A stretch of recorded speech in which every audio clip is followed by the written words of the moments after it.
Bom, boa tarde a todos, sejam todos muito bem-vindos a esse vídeo. Esse vídeo que eu estou gravando para fazer a leitura de um texto. É um texto no qual eu venho trabalhando nas últimas semanas, nos últimos dias, por conta de um assunto que veio sendo tomado em várias discussões que eu tive com conhecidos e ouvindo outras pessoas.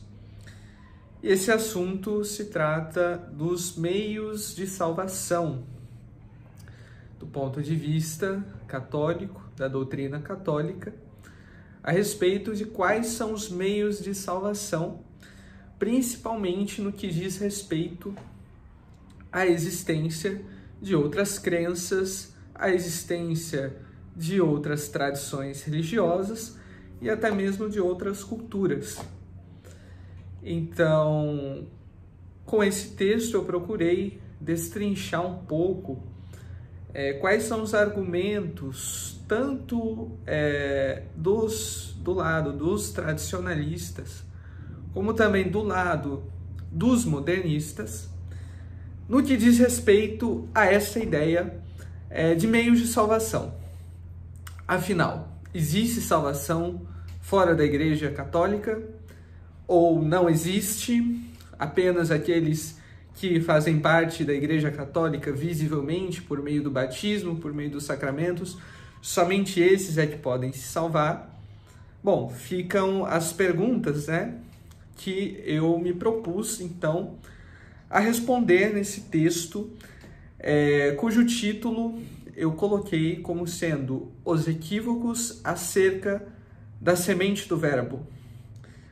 Se de fato a doutrina do Semina Verbi, apresentada por São Justino Mártir, compete à salvação fora da Igreja. Então, o intuito é trazer alguns esclarecimentos do ponto de vista da doutrina, do ponto de vista da tradição, do magistério, das escrituras, e trazer talvez uma posição mais equilibrada, mais saudável, mais concreta e mais ligada à realidade do que algumas soluções que acabam sendo propostas, tanto por um lado mais tradicionalista, pautado em uma hermenêutica da ruptura, em relação ao Concílio Vaticano II, nesses temas de ecumenismo e diálogo interreligioso, mas também, por outro lado, uma posição que tenta resistir um pouco a essa tendência modernista de se relativizar a verdade, de se tentar trazer um aspecto talvez um pouco subjetivo da salvação, como se dependesse especificamente da sua boa vontade, mesmo que você não tenha fé, mesmo que você não professe o que a Igreja Católica defende como sendo a verdade. Então, nós vamos fazendo aqui a leitura desse texto, um texto extenso. Eu vou ter que dividir esse vídeo em algumas partes, porque o tempo estimado de leitura dele está de 2 horas, Então, provavelmente eu vou precisar quebrar aí algumas partes essa leitura. Nós vamos começar então com a introdução, abre aspas, para uma citação do cardeal Joseph Ratzinger na audiência geral de 21 de março de 2007. Cada homem, como criatura racional, é partícipe do Logos, leva em si uma semente e pode colher os indícios da verdade. Assim, o mesmo Logos que se revelou como figura profética aos judeus na lei antiga, manifestou-se parcialmente como que em sementes de verdade, também na filosofia grega. Mas, conclui Justino, dado que o cristianismo é a manifestação histórica e pessoal do Logos na sua totalidade, origina-se que tudo o que foi expresso de positivo por quem quer que seja pertence a nós cristãos. fecha aspas. E assim começa introduzindo. Um dos temas mais frequentemente debatidos nos dias atuais é, sem dúvidas, diz respeito à possibilidade de salvação fora da igreja. Afinal, é conhecido por todos que, por meio de Cristo, a salvação é oferecida a todos os homens, já que os seus méritos são suficientes para a salvação de todos eles. Uma das principais reivindicações dos grupos tradicionalistas a respeito do Concílio Vaticano II se dá justamente em relação a uma abertura que, segundo eles, relativizaria o axioma extra ecclesiam nulla salus. Fora da igreja não há salvação. Essa máxima atravessou séculos de magistério da igreja, contudo parece criar uma aparente tensão entre a doutrina e a pastoralidade, entre a teologia e o caráter missionário da igreja. Para muitos desses fiéis ligados aos círculos tradicionalistas que se compreendem na hermenêutica da ruptura, certas expressões conciliares entram em choque direto com a clareza dogmática firmada pelo magistério anterior em muitos dos célebres documentos, como a famosa Mortalium Animus. E grande parte do que se discute nesse tema tem a ver com uma ideia patrística desenvolvida por São Justino Mártir e retomada por São Paulo VI nos documentos conciliares a respeito daquilo que foi cunhado como sendo semina verbi, para referir-se à presença de elementos de verdade em outras culturas e em outras tradições religiosas. À primeira vista, parece que há sim uma evidente contradição entre aquilo que São Justino Mártir descreve e a máxima extra ecclesiam nulla salus, perpetuada pelo magistério da Igreja nas mais diversas épocas e documentos.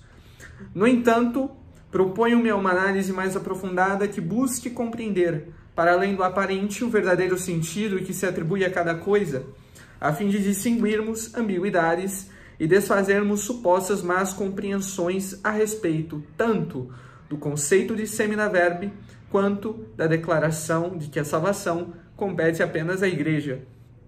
Trata-se de um tema complexo que se desdobra em várias frentes e pode ser inicialmente abordado por uma pergunta central. Existe verdade, ainda que parcial ou residual, o que diríamos ser resíduos da verdade, nas religiões que se dispersam para fora da Igreja? Bom, para fins didáticos, deixemos de lado neste momento as nuances próprias que advêm do protestantismo, sobretudo em decorrência da problemática que envolve os sacramentos, o que necessitaria de um texto exclusivo para tratar apenas este assunto. E concentremos-nos aqui no que mais concerne as demais crenças diversas, a fim de respondermos mais objetivamente a esta indagação e respondermos mais diretamente à pergunta: há contradição entre esses termos? Por um lado, a afirmação de que não há salvação fora da Igreja está profundamente enraizada na tradição dos padres, tendo sido formulada de maneira explícita por São Cipriano de Cartago, autor da célebre sentença sobredita extra ecclesiam nulla salus. Essa expressão surgiu no contexto da luta contra o primeiro cisma ocorrido na Igreja Católica, provocado por Novaciano de Cartago, e visava afirmar que a graça sacramental e a vida só são possíveis em comunhão com os legítimos pastores da Igreja, isto é, com os bispos, sucessores apostólicos.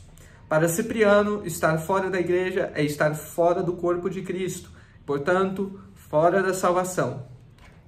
Essa mesma doutrina pode ser encontrada em diversos outros padres da Igreja. Santo Inácio de Antioquia, por exemplo, insiste na necessidade de se estar em plena comunhão com o bispo. Onde está o bispo, aí deve estar a multidão, abre aspas, né? Onde está o bispo, aí deve estar a multidão. Assim como onde está Cristo, está a Igreja Católica. E vai além ao afirmar, abre aspas, quem caminha em doutrinas estranhas não participa da paixão. Fecha aspas, ambas as citações da Carta aos Filadelfienses, número 3. Ou mesmo Santo Ireneu de Lyon, o qual, por sua vez, afirma com clareza a identificação entre a Igreja e a presença do Espírito Santo, tal como a exclusividade da salvação, no contexto de combate aos cismas e heresias que a acometiam. Abre aspas, onde está a Igreja, aí está o Espírito de Deus, e onde está o Espírito de Deus, ali está a Igreja e toda a graça. E o Espírito é verdade. Por isso, os que se afastam dele e não se alimentam para a vida aos seios da mãe, não recebem nada da fonte puríssima que procede do corpo de Cristo, mas cavam para si buracos na terra como cisternas fendidas, e bebem a água pútrida do lamaçal. Fogem da igreja por medo de serem desmascarados e rejeitam o Espírito para não serem instruídos. Fecha aspas, citação de Santo Irineu de Lyon contra as heresias. Se a doutrina da semente do verbo busca afirmar o conhecimento de verdades parciais dispersas por outras religiões e doutrinas, nós encontramos aqui em Santo Irineu de Lyon um sólido firmamento para iniciarmos esta discussão. A Igreja é detentora da verdade em toda a sua plenitude. E por que a Igreja é detentora da verdade? Bom, porque o Espírito é a verdade e onde está a Igreja, aí está o Espírito de Deus. E onde o Espírito de Deus está, aí está também a Igreja, segundo está escrito em Efésios 2:22. Vós sois também juntamente edificados para a morada de Deus mediante o Espírito. Em outro, abre aspas, no mesmo Espírito fomos batizados todos nós para sermos um só corpo. Fecha aspas, citação de 1 Coríntios 12, versículo 13. Não muitos corpos, mas um só corpo, o qual, no vocabulário paulino, consiste na igreja, como trataremos mais adiante. Desde sempre houve, pois, essa preocupação em demonstrar o caráter sobrenatural da igreja, em detrimento do qual se diz que ela é o único meio de salvação. Em uma forte contraposição aos cismas e heresias que se sucederam nos primeiros séculos do cristianismo, porém, nos dias atuais, essa preocupação ela cresce diante não apenas de cismas e de heresias, mas de um certo indiferentismo religioso que se passa no mundo moderno, oriundo de uma forma de pensamento inundada pelas correntes relativistas. Muitos reinterpretam ou mesmo rejeitam essa doutrina, afirmando que a salvação pode chegar a uma determinada pessoa de forma independente da igreja visível. Contra essa ideia, o magistério reafirmou já com antecedência e vigor a doutrina no Quarto Concílio de Latrão, 1215, em cujos documentos está escrito, abre aspas, há apenas uma igreja universal dos fiéis, fora da qual ninguém é salvo. Nela, Jesus Cristo é como sacerdote, também o sacrifício. Constance Denzinger, número 802. Ou pelo próprio Concílio de Florença, 1442, sob o Papa Eugênio IV, quando assim encontramos registrado na bula Cantate Domino. Firmemente crê, professa e prega que ninguém que não esteja dentro da Igreja Católica, não só pagãos, mas também judeus, hereges e cismáticos, pode fazer-se partícipe da vida eterna, mas irá, abre aspas, ao fogo eterno que está preparado para o diabo e seus anjos, citação de Mateus 25, versículo 41, a não ser que antes de sua morte se una ao rebanho e que a unidade do corpo da igreja é tão forte que apenas a quem nele permanece são de benefício para a sua salvação os sacramentos e produzem recompensas eternas os jejuns, esmolas e demais ofícios de piedade da milícia cristã. E que ninguém, por mais esmolas que dê, mesmo que derrame seu sangue pelo nome de Cristo, pode salvar-se se não permanece no seio e na unidade da Igreja Católica. Fecha aspas, citação da bula Cantate Domino. Bom, assim, fechamos aqui a introdução a este tema com posições bastante claras dos padres da Igreja, dos documentos do magistério pré-conciliar, bastante antes, na verdade, né? 1215, 1442, mostrando que foi uma posição extra ecclesia nulla salus, que sempre esteve difundida, enfim, no magistério da Igreja, né? Bom, vamos às premissas iniciais, então, né?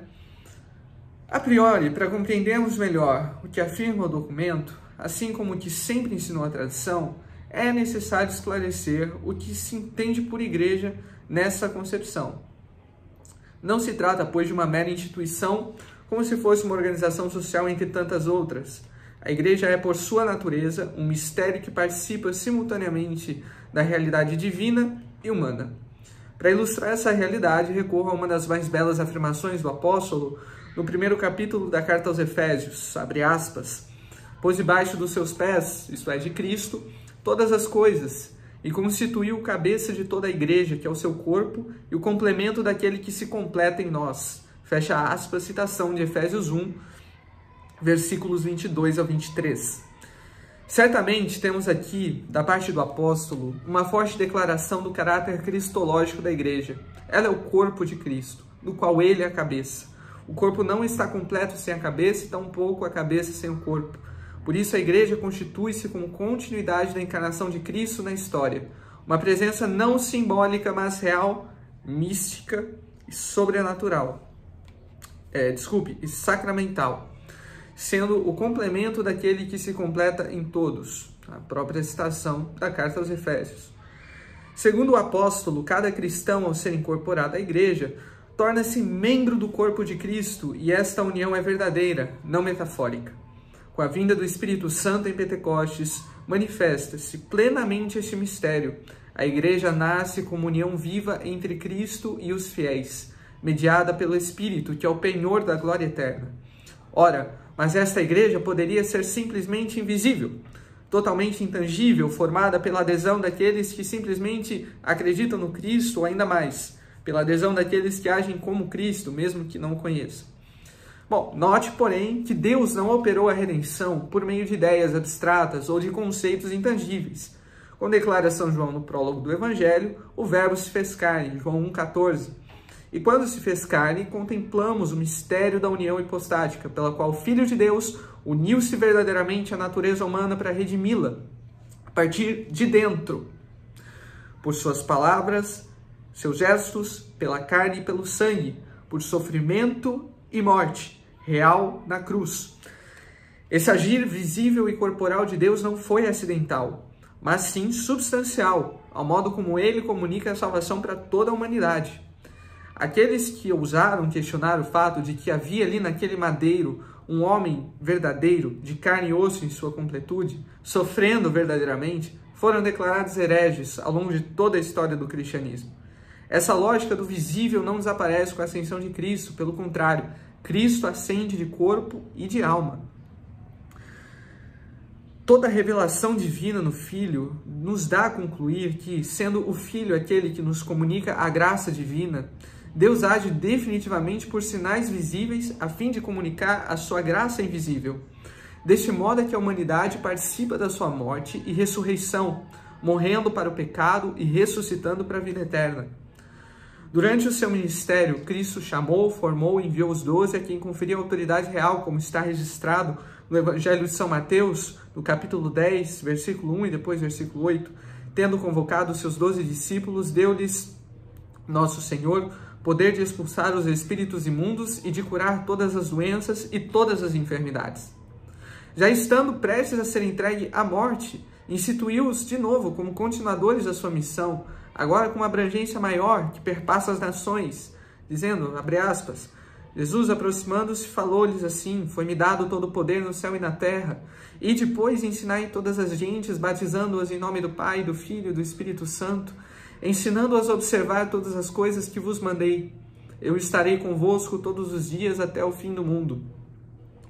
Tendo morrido, Mateus 28, dos versículos 8 ao 20. Ademais, tendo morrido e ressuscitado ao terceiro dia, Cristo, já ressuscitado, confirmou esse envio, mandando sobre eles o Espírito Santo e mostrando o papel essencial da terceira pessoa da Trindade nesse movimento da igreja. Ele disse-lhes novamente, a paz esteja convosco. Assim como o Pai me enviou, também vos envio a vós.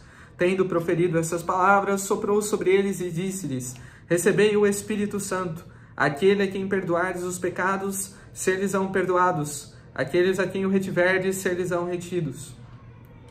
João 20, versículos 21 a 23. Prefigurando já, então, aquilo que também é o caráter sacramental do perdão dos pecados, o sacramento da penitência. Se só Deus pode perdoar os pecados, então o fato de Cristo conceder tal autoridade aos apóstolos é sinal inequívoco de que a missão salvífica de Cristo continua por meio deles, por obra do Espírito Santo, e uma verdadeira extensão da encarnação. Ademais, observamos não apenas esse caráter de continuidade da missão no perdão dos pecados, mas também no ensino da doutrina, pois assim está escrito, ensinando-as a observar todas as coisas que vos mandei, no versículo 20 de Mateus 28. o que se confirma pela passagem que Nosso Senhor afirma categoricamente essa extensão, dirigindo-se dessa vez em outra ocasião aos 70 discípulos, abre aspas, o que vos ouve, a mim ouve, o que vos rejeita, a mim rejeita. E quem me rejeita, rejeita aquele que me enviou. Lucas 10, versículo 16. Ora, a missão da igreja não é paralela à de Cristo, mas a sua própria missão prolongada. Essa identidade entre Cristo e os seus enviados encontra expressão sacramental na última ceia, quando às vésperas de sua paixão, na ocasião da Páscoa judaica, Cristo instituiu a Eucaristia e com ela o sacerdócio ministerial. Na ceia pascal com os 12, ele ofereceu o pão como seu corpo e o cálice como seu sangue e ordenou-lhes: fazei isto em memória de mim. Lucas 22, 19. Ao ordenar-lhes que fizessem isto, Cristo não apenas instituiu um rito memorial, mas conferiu um mandato sacerdotal aos 12 que estavam ali reunidos. Eles não apenas recordarão sua morte, mas a tornarão presente sacramentalmente pela força do Espírito Santo. Aqui se manifesta com clareza que o sacerdócio ministerial nasce do próprio Cristo na Eucaristia, como uma ação sacrificial da nova aliança confiada aos apóstolos e, por sucessão, aos seus legítimos sucessores.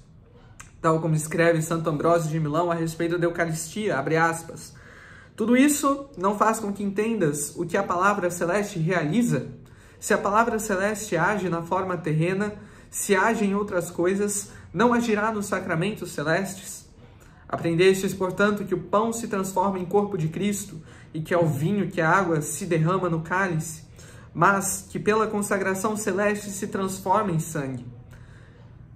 Fecha aspas, citação de Santo Ambrósio de Milão sobre os sacramentos, livro 4. Dando continuidade, conforme escreveu São Leão Magno no Sermão sobre a Ascensão do Senhor, abre aspas, assim todas as coisas referentes a Nosso Senhor, que antes eram visíveis, passaram a ser ritos sacramentais, e para que nossa fé fosse mais firme e valiosa, a visão foi substituída pela instrução, de maneira que doravante nossos corações, iluminados pela luz celestial, devem apoiar-se nesta instrução, fecha aspas.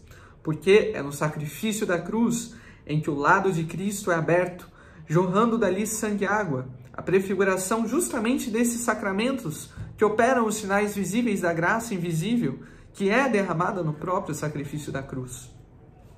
Isso fica evidente no comentário de Santo Tomás de Aquino ao trecho do Evangelho de São João que narra o momento que o lado de Cristo é perfurado pela lança e aberto jorra sangue e água, mostrando ali o nascimento da Santa Igreja. Já por meio das formas sacramentais, a água do batismo, o sangue da Eucaristia, reforçando que a Igreja não é um ente invisível, intangível, mas uma realidade concreta e visível.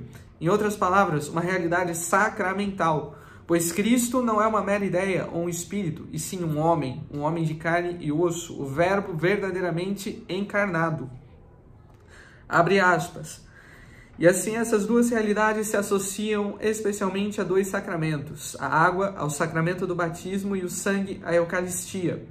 Ou então, o sangue e a água estão ambos associados à Eucaristia, porque nesse sacramento se mistura a água ao vinho, embora a água não pertença à substância do sacramento. Esse acontecimento também foi prefigurado, pois assim como do lado de Cristo adormecido na cruz jorraram sangue e água, que tornam a Igreja santa, também do lado de Adão adormecido foi formada a mulher que prefigurava a Igreja. Fecha aspas, citação de Santo Tomás de Aquino no comentário do Evangelho de São João.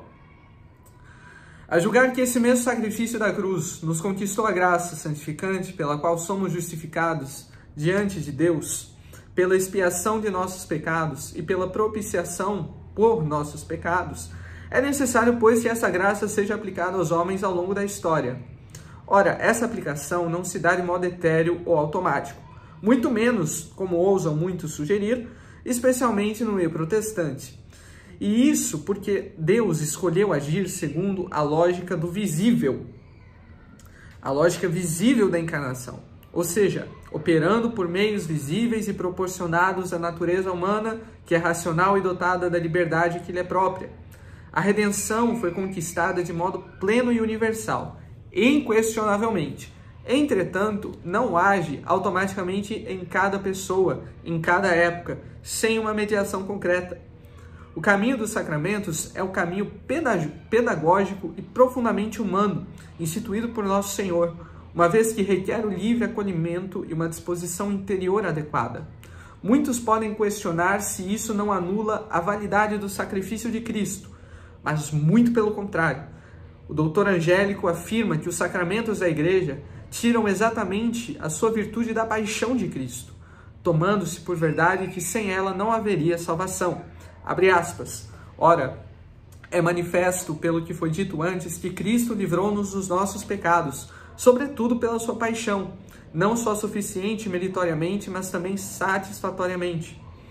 Do mesmo modo, com a sua paixão iniciou o rito da religião cristã, entregou-se a si mesmo como oferenda e hóstia a Deus, no dizer do apóstolo, por onde é manifesto que os sacramentos da Igreja tiram especialmente a sua virtude da paixão de Cristo, cuja virtude, de algum modo, se nos une a nós pela sucessão dos sacramentos.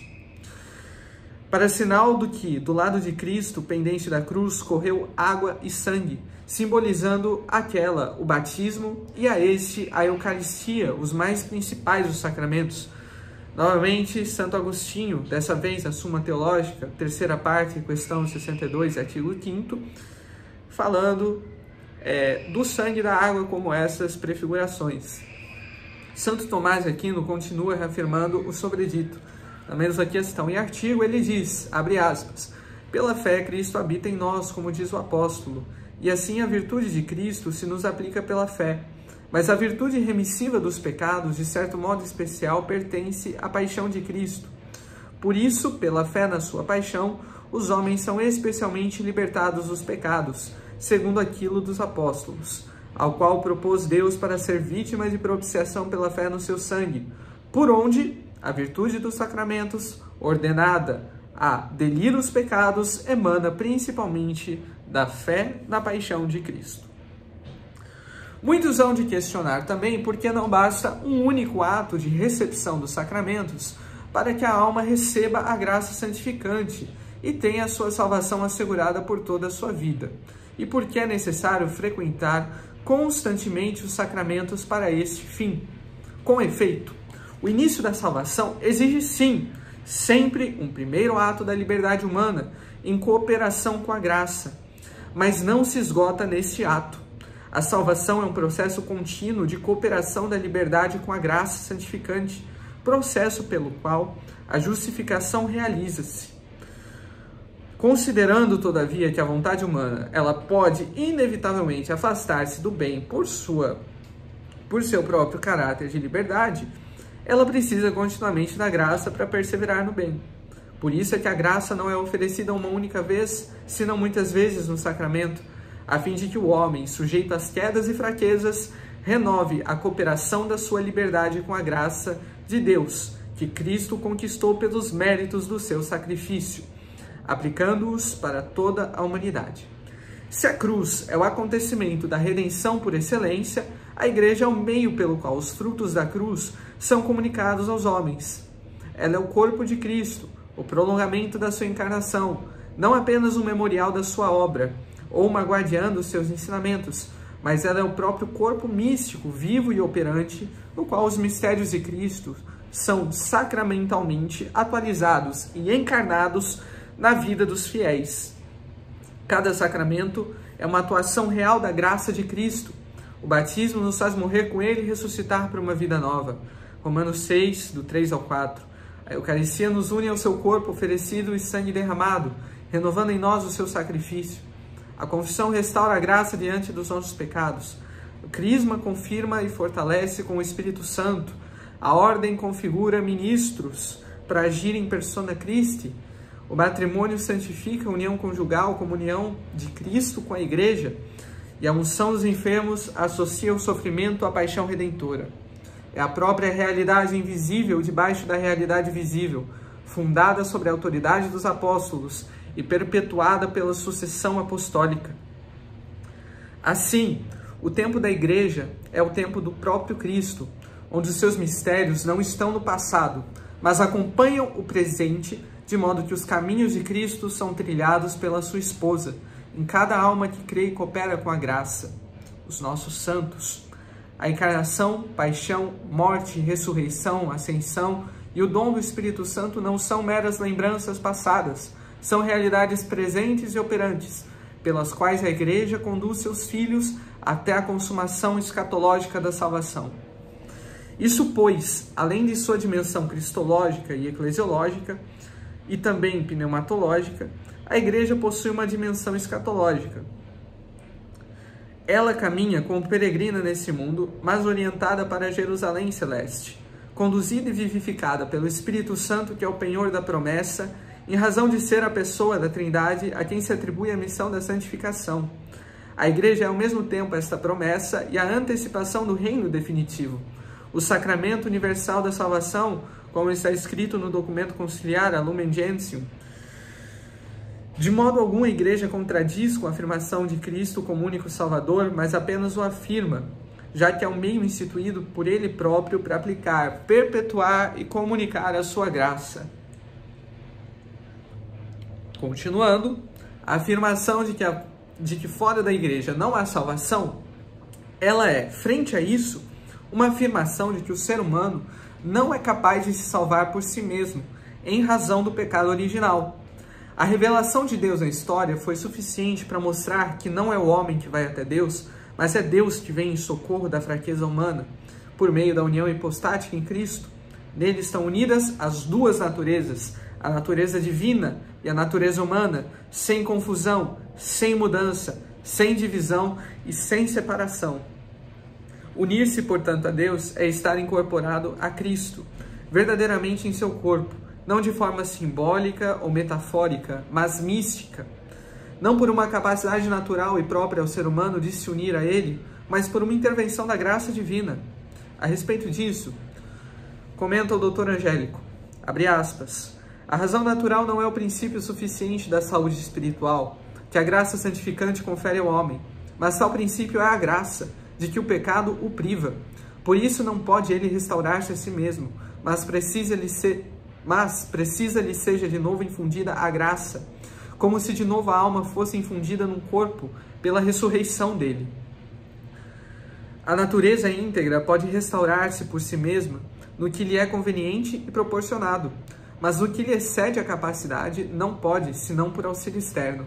Ora, a natureza humana decaiu pelo ato do pecado, pois não permaneceu íntegra, mas se corrompeu, como já se disse. Logo, não pode restaurar-se por si mesma, nem em relação ao seu bem connatural, nem como maior razão à justiça sobrenatural. Fecha aspas, citação da Suma Teológica, primeira da segunda, questão 109, artigo 7.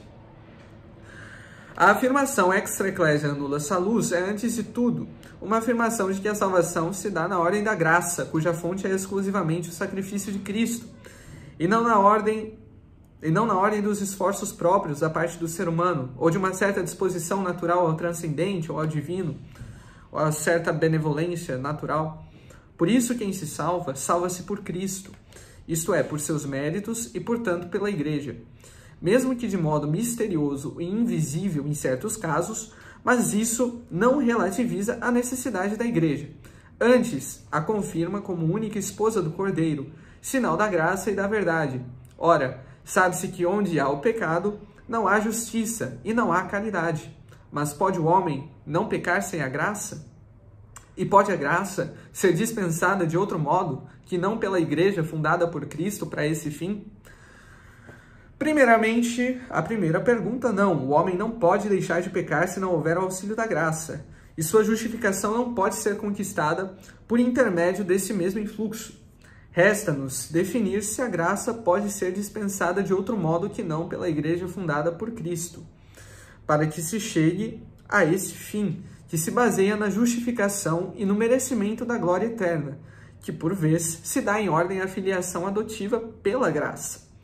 Contudo, já se determina desde então que não só o homem precisa da graça para levantar-se do pecado, como vimos, mas também, por consequência do pecado original, a concupiscência, a malícia e a ignorância por ele provocadas só podem ser superadas por este mesmo auxílio divino, de modo que só a graça pode ordenar todas as potências da alma segundo a hierarquização estabelecida por Deus.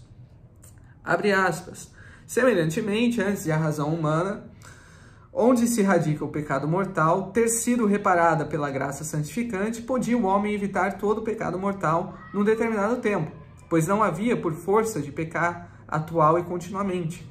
Não podia, porém, durante muito tempo, permanecer sem pecado mortal. E a razão disto é que, assim como o apetite inferior deve estar sujeito à razão, assim também a razão deve estar sujeita a Deus e colocar nele o fim da sua vontade. Ora, é necessário pelo fim que se hão de reger todos os movimentos humanos, assim como pelo juízo da razão, todos os movimentos do apetite inferior, por onde, não estando o apetite inferior totalmente sujeito à razão, hão de surgir movimentos desordenados nesse apetite sensitivo, e assim também, não estando a razão humana totalmente sujeita a Deus, consequentemente, muitas desordens hão de lhe viciar os atos. Citação da Suma Teológica, primeira da segunda, questão 109, artigo 8. Se é justamente dessa desordem interior da alma que vem o pecado, da insubmissão das potências inferiores às potências superiores, e por isso de uma busca desordenada por bens inferiores, como se estivessem acima dos bens superiores, assim o Dr. Angélico conclui dizendo que não é possível que se permaneça por muito tempo sem agir desordenadamente, se não houver o auxílio da graça. Abre aspas novamente. Ora, o homem não tem o coração firmado em Deus a ponto de não querer separar-se dele, por conseguir qualquer bem ou evitar qualquer mal, desprezando-lhe os preceitos. Por isso, peca mortalmente e, sobretudo, porque nos seus atos súbitos, obra de acordo com um fim pré-concebido e um hábito pré-existente, no dizer do filósofo. Embora com premeditação da razão, possa agir contrariamente à ordem do fim pré-concebido e à inclinação do hábito. Mas, como não pode viver em estado de contínua premeditação, não se lhe é possível permanecer muito tempo sem agir de acordo com a vontade desordenadamente afastada de Deus, se não for logo reconduzido pela graça à ordem devida. Suma Teológica, primeira da segunda, questão 9, artigo 8.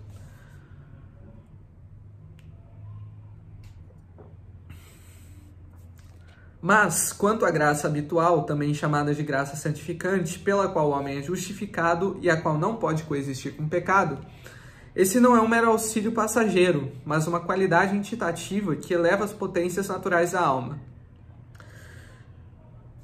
Em breve, nós vamos explicar aqui melhor no texto do que se trata um hábito entitativo, mas por ora consideremos a graça como uma modificação não nas ações, no agir, mas como uma modificação no próprio ser. Em termos metafísicos, toda a perfeição criada existe por participação da própria perfeição divina, de onde se diz que a graça habitual é precisamente uma participação mesma na própria natureza divina, por onde Deus comunica um modo de ser correspondente ao seu próprio ser, que não torna o homem Deus por essência, mas estabelece de modo analógico e finito a proporcionalidade entre a criatura e o fim que a supera. Esse fim é a posse imediata de Deus em si mesmo pela visão beatífica. E porque todo ato de conhecer implica que a forma do objeto esteja intencionalmente no cognoscente, a visão beatífica, como o conhecimento imediato da essência divina, produz uma união imediata do intelecto com essa mesma essência, não como quem a contém, mas como quem é elevado e configurado por ela. Assim, aquele que se encontra em estado de graça começa aqui ainda na terra essa mesma relação de que gozará em plenitude na glória, já que a graça transforma ontologicamente o homem. Os seus atos virtuosos realizados por conta disso, em estado de graça, resultam em um mérito de condigno, evidentemente que com a exigência da caridade, proporcionadamente ao prêmio infinito, não por capacidade natural, mas porque Cristo, cabeça cuja vida flui aos membros do corpo, torna-se princípio eficiente destes atos em seus próprios méritos. Cristo quem conquistou os méritos, né? Decorre isso do fato de que Cristo é a própria plenitude da graça, quem possui a vida sobrenatural em plenitude, graça a qual dele se difunde para vivificar e unir os fiéis em um só corpo, do qual ele é a cabeça. Por isso se dá o nome a esse influxo de graça capital de cabeça, que flui meritoriamente pelos méritos da paixão, satisfatoriamente reparando a dívida do pecado e sacramentalmente por instrumentos visíveis e proporcionados. A graça, portanto, ela estabelece um título sobrenatural pelo qual o homem justificado tem direito à recompensa da visão beatífica, embora só o possa realizar plenamente pelo lume da glória, o qual torna o intelecto proporcionado para receber o objeto absolutamente desproporcionado, nesse caso, a essência de Deus vista intuitivamente. Assim, as virtudes teologais convertem-se. A fé torna-se visão, a esperança torna-se gozo, e a caridade, como disse o apóstolo, é a única virtude teologal que perdura por toda a eternidade na glória. Há de se indagar, então, sobre o meio pelo qual a graça é distribuída, e porque justamente a Igreja é o único meio proporcional possível para se alcançar este fim. Nós sabemos pela metafísica tomista que todo agente, inclusive Deus, opera em vista de um fim. Omne agens agit propter finem. O fim é o primeiro na ordem da intenção e o último na ordem da execução, por isso subordina-se a si mesmo todas as outras causas. O fim último proporcional ao homem é a visão da essência divina, Suma Teológica, parte 1, questão 12, a qual excede a natureza criada. Ora, se o termo excede a potência, é necessária elevação. Logo, Deus provê um meio proporcionado, em dois sentidos. Um meio adequado à natureza daquele a quem se destina, que é o ser humano, que é um ser dotado de corpo e de alma, uma alma intelectiva, cujas potências mais elevadas são a inteligência e a vontade. E dois, adequada à eficácia da causa principal, que é Cristo, cujos méritos são invisíveis. Ou seja, a gente tem um elemento tangível, que é o ser humano, corpo e alma. Apesar da alma ser espiritual, o corpo é físico, é visível, é sensível. E nós temos os méritos de Cristo, que são totalmente invisíveis. O fim move o agente. O agente opera mediante instrumentos proporcionados. O resultado final é o termo em que se descansa esse movimento. Nesse quadro, Cristo é a causa principal eficiente, enquanto a visão da essência divina, a visão beatífica, é o termo que ultrapassa radicalmente todas as potências naturais da criatura. Entre ambos, interpõe-se por desígnio da providência um meio que traduza a virtude invisível do Verbo encarnado em sinais acessíveis ao homem, enquanto este animal racional, dotado de alma intelectiva. A escolha desse meio não é arbitrária, exige a conjunção, no mesmo ente histórico, de uma visibilidade e de uma eficácia que derive imediatamente dos méritos da paixão. Essa dupla exigência, condescender à sensibilidade humana e, ao mesmo tempo, ser vínculo real da virtude redentora do Verbo encarnado, só se cumpre se o meio escolhido possuir simultaneamente um aspecto visível, que fale a corporeidade, e uma eficácia invisível, que proceda imediatamente da paixão de Cristo. Foi precisamente isso que Cristo instituiu ao fundar a Igreja, uma sociedade perfeita, dotada de sinais sacramentais que, pela força do Espírito Santo, tornam presente o seu próprio ato redentor e o aplicam ao longo da história. Assim, o batismo e a Eucaristia e os demais sacramentos não são meros símbolos pedagógicos, mas instrumentos verdadeiros e proporcionais que comunicam ex opere operato aos fiéis a graça que é derramada do lado aberto de Cristo. Um instrumento, porém, só pode produzir o efeito pretendido se receber da causa principal a sua virtude derivada e, simultaneamente, conseguir mover aquele que recebe. Os sacramentos conferidos pela Igreja satisfazem exatamente a primeira condição, pois operam em virtude da paixão, e satisfazem também a segunda, porque unem forma e matéria, a palavra ao elemento visível e sensível. Já disse Santo Ambrósio de Milão sobre a Eucaristia. Acresce-se que o fim último abrange a unidade de todo o gênero humano em Cristo, segundo a caridade, princípio da vida divina pela qual a Trindade é uma. Abre aspas, deles a glória que me deste para que sejam um como nós somos um, eu neles e tu em mim, para que sejam perfeitos na unidade e o mundo reconheça que me enviastes e os amaste, como amastes a mim. João 17, dos versículos 22 ao 23. E por isso requer um único corpo visível, que com mandato de autoridade jurídica recebido do próprio Cristo administre os sinais da graça e preserve a integridade da fé, e a isso chamo proporção moral. Pode Deus, em sua potência absoluta, comunicar a graça sem sinais? Objetivamente, sim, mas não convém que ele o faça. Qualquer pretensa ideia de que existe uma economia salvífica alternativa, ou até mesmo um atalho paralelo, despida de vínculo com o meio proporcional escolhido por Cristo, que é a Igreja, para que se chegue ao fim sobrenatural, a visão beatífica, dissolveria a proporção formal, por carecer da virtude da paixão conferida por Cristo ao enviar o Espírito Santo aos apóstolos, comunicando a continuidade da encarnação na Igreja. Ou, então, dissolveria a própria proporção material, por não oferecer sinais ajustados à nossa condição sensível. Ou ainda dissolveria a proporção moral, na fratura da unidade visível do gênero humano reconciliado em Cristo. Desse encadeamento teleológico, colhe-se, portanto, que a exclusividade salvífica da Igreja não é um privilégio despótico, como é criticado por muitos, mas uma exigência teleológica. Quem almeja um fim sobrenatural deve alcançá-lo por um meio que seja, ao mesmo tempo, extensão visível do Cristo ressuscitado e canal da graça capaz de mover o homem, enquanto dotado de corpo e alma. A Igreja é esse meio proporcionado. Fora dela, só há a mesma graça que, escapando às vias ordinárias, opera invisivelmente em virtude dela. O que isso quer dizer? O homem, ele é corporal, ele não é uma alma. Não existem apenas ideias. Não existe apenas o espiritual. Existe uma comunicação visível, uma comunicação tangível da graça, que move o homem por inteiro em direção a Deus, em direção ao fim sobrenatural, ao qual ele foi predestinado, que é a visão beatífica, né? Constata-se, pois, pelas próprias Escrituras, que a Igreja recebe de maneira proporcionada à causa principal o poder diretamente de Cristo, segundo sua paixão, e que esta distribui também de maneira proporcionada ao termo, a visão beatífica, movendo os homens por meio dos sinais visíveis que operam essa graça invisível. Um meio puramente etéreo, sem sinal, não satisfaria essa proporção.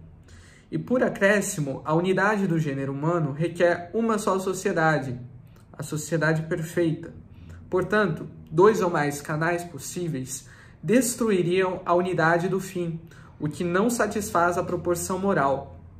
Posto isso, como se concilia então esta implicação teleológica com a ideia da semente do verbo estabelecida por São Justino?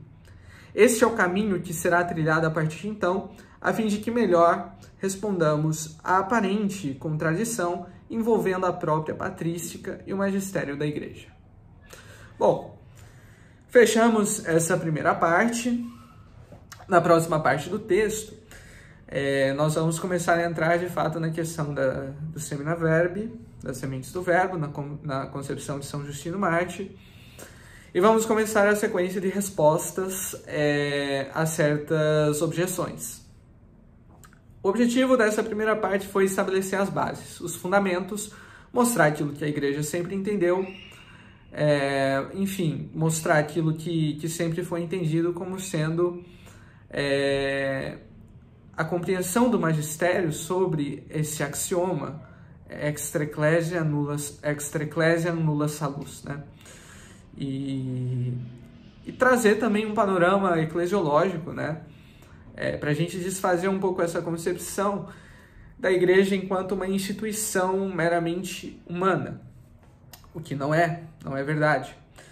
É uma instituição divina, instituída por Nosso Senhor. Então, e que ela não é algo também intangível, algo etéreo, basta você dizer que faz parte e você faz parte. Obviamente, existe uma comunhão visível através dos sacramentos, existe uma comunhão de fé também, porque a virtude do sacramento, como disse Santo Tomás, ela vem da fé na paixão de Cristo, né? Então, nesse sentido, eu espero ter conseguido trazer aqui um panorama geral a respeito destas premissas iniciais para a gente avançar nessa discussão a respeito de um tema que é tão polêmico e que tem, enfim, tantas divergências e tantos desdobramentos na própria integridade do corpo de Cristo, que é a igreja, quando a gente fala enfim, dos círculos mais tradicionalistas que possuem uma série de ressalvas quanto a esse tema, principalmente a respeito do Concílio Vaticano II, que em seus documentos, Nostra Aetate e Lumen Gentium, e também Ad Gentes, todos esses documentos, Gaudium et Spes, trouxeram de uma forma ou de outra esse tema inserido neles. Uma boa tarde a todos, bom dia, boa noite, seja qual horário for aí. E a gente se vê então no próximo vídeo, onde a gente começa a discutir de fato essa questão do Semina Verbis.